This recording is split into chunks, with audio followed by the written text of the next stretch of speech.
My name is Brian Stout, and I'm running for state rep in House District 31, right here in the state of Oregon.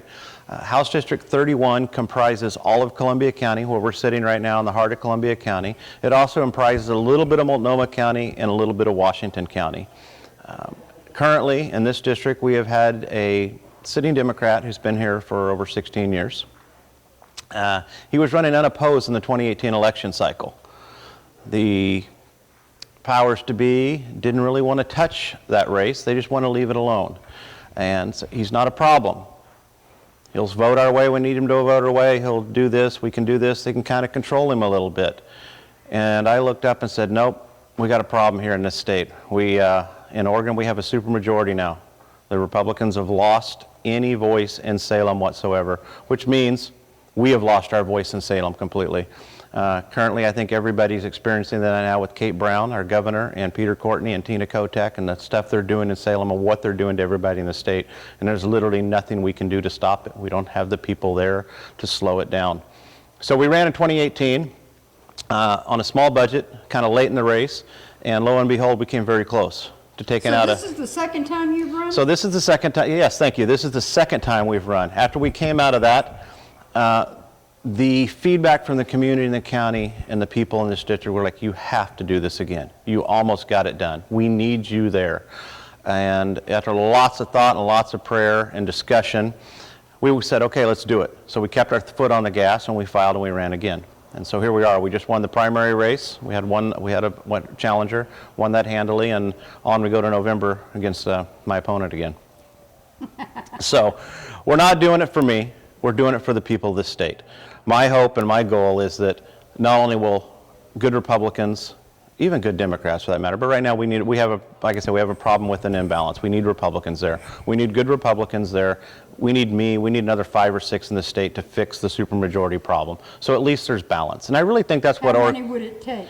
We need 6 seats to get rid of that. 6 more seats? We need 6 more seats. We need to flip 6 seats to get us back to where we need to be in the state, so we've got some balance and we have a voice at the table, so to speak. So here we are and here we go. What do you think about the Republicans walking out like they did? One of the most courageous moves I've ever seen in Oregon politics. The Republicans walking out and what they did, they were lambasted by the liberal media and by people in this state. It was literally the only thing they could do. It was the last resort and the last weapon they had left to them. Had they not done that, we'd be in a bigger hole than we are right now with the bills and the stuff that was being passed and that was going to be passed down there. Part of the Republicans walking out, and a big part of that comes right to this county with our timber and natural resources job. Timber Unity spawned out of that last election cycle and the bills they were going to pass to shut down all logging and shut down commerce and shut down log trucks and shut down diesels and shut down gravel trucks and shut everything down. And it literally spawned in our backyard here in Columbia County. A gentleman sitting on top of a hill says, our whole way of life's about to go bye-bye. So timber is prominent here? Is this the dominant industry in Columbia County? Timber has been the dominant industry in this part of Oregon for many, many, many, many years. In Coos County next door and in this county. If you go right down here, you will see trains daily with tons of log trucks. We have Vernonia as part of the district. Vernonia is a huge logging timber town. We have all these forests, and Weyerhaeuser owns tons of land out here. There's a lot of public and private timber land as well, which they're trying to shut down and close off, not even allow private homeowners to use their timber like they want to. So Timber Unity formed right here and became the single greatest political movement in the state of Oregon, grassroots movement that I've ever seen. They're over 61,000 members strong in a year. Wow, and that is tremendous. And now they spun out in Washington. So they came together as a group of people representing Oregonians, not Democrats, not Republicans, not anything. It was just about saving our jobs and saving our way of life. And that's really why I'm involved and why we're doing what we're doing, because we're getting killed here. Mm-hmm. People are getting killed. We're being overtaxed to no degree, and Oregon's worse than a lot of the states in this nation. So if and you it's never slowing down. Seats, you won't have the same issues. We flip seats, and we don't have a supermajority Democrats that can outvote us on everything. So now we can slow down some of these bad bills and bad measures. My goals when I get there, along with hopefully some other very good people, mm-hmm. is not to go write a bunch of new legislation. we're going to have to go to work fixing all the bad legislation and undoing all the damage they've done to the working people of the state of Oregon. That's really where the work's going to lie, is getting us back to a point of balance. And we just don't have it right now. Who are you supported by? Can you give us some names of individuals or groups? Absolutely. First and foremost, I'm supported by my God and Maker upstairs. That's bottom line. That's why we're in this. We heard the call and we answered the call. The big groups, if you want to look at the big groups, I'm supported by OFF, Oregon Firearms Federation. Basically, I've got the highest rating you can get for a candidate that's never held, unless you've held office. They're the major gun rights organization in the state, aren't they? OFS is a major gun rights organization. They are the only no-compromise gun rights. They fully believe in your Second Amendment rights and our ability to protect ourselves, and they don't cut any corners on that. So we're endorsed by them. We're also endorsed by Oregon Right to Life, and was endorsed by Oregon Right to Life before last time as well. So those are two of our, there, and we're endorsed by Timber Unity, which is a great endorsement because there's a bunch of hard people working to make sure that we get good people elected in an office. So those are three big ones right off the top. Well, that's good. Do you have any legislators that are in your camp, so to speak? Sure. I've got former state reps and former state senators who are on my side. We have some good legislators in Oregon that are rooting for us and pulling for us and have helped us with resources and things and done letter writing campaigns and media campaigns. So yeah, we've got a few good people still down there at that Capitol. It's not all bad in Salem. No. I'm talking about on your campaign, endorsing you. Yeah, I've got local county officials. I've got port commissioners endorsing me, like I say, ex-senators endorsing me. I have ex-law enforcement, police chiefs, sheriffs endorsing me. Good. So we have that, and we have the support of the community, which is really, really what matters. I think we have the support of the business community here, and that's really what matters. And do you have any problem with the Republican platform?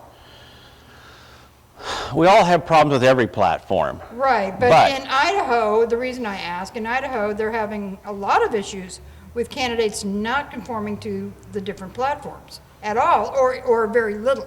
Yeah, no, they'll say it, but they don't really, they won't sign off on it. Right. No, I flat out will support the Republican platform and what we put together. We just went through, our CD races and electing our slate of people that are going to go represent us in the state of Oregon for the Trump campaign. I know these people personally. They're great people. So their hearts are in the right place, and they're trying to do the right thing. And they really are, I believe, trying to bring the resources from the national level here to the state of Oregon. And there's a lot of rumor and discussion that, hey, Oregon could be flipped. We don't have to stay blue. There's a chance here. So there's a lot of optimism in the state right now among the hardworking patriots and the hardworking men and women and the people that are there that saying, yeah, we can do this. We have a path. We need to get everybody back to work. We got to get everybody back to work, and we all got to work together. We can't all be fighting. We can't be eating our own. Within the party, within the groups, we've all got to work together in one cohesive unit if we're going to overcome what we're up against right now. So that's that. And what is your bottom line message you want to share with everybody, if you can do it in 30 seconds? Bottom line message to everybody out there is I'm honestly here for you. I am the most approachable, easy to get along with guy that will listen to what you have to say. We can't fix everything down there, but we can certainly tackle the bigger problems that we have in this state that address not just one party, but all parties, all people. And that's really what we've got to do. And I'm not going to ask you the really hard questions because I don't have them all. I would have asked you, and if you want, you can answer this, and I can clip it in or out. What is the biggest roadblock that you've got right now? One of the largest roadblocks in any campaign, and especially in my campaign here, is in this district, 31 here, it is mostly a rural district.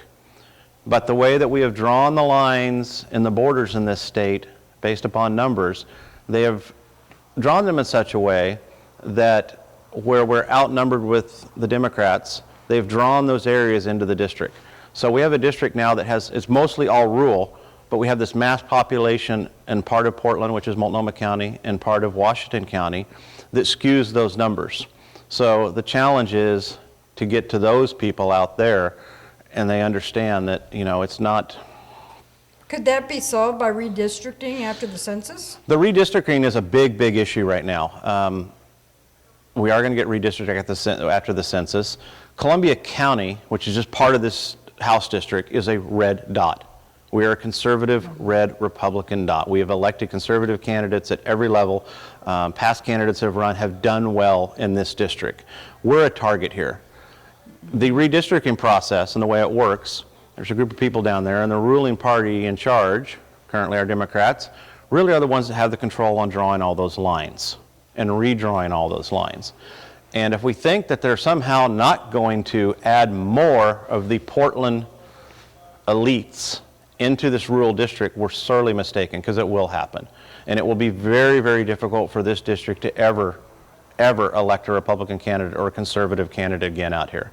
It's going to be very difficult. So another big reason we got to get some seats flipped over there. We need a little bit more balancing. The redistricting is a huge, huge deal.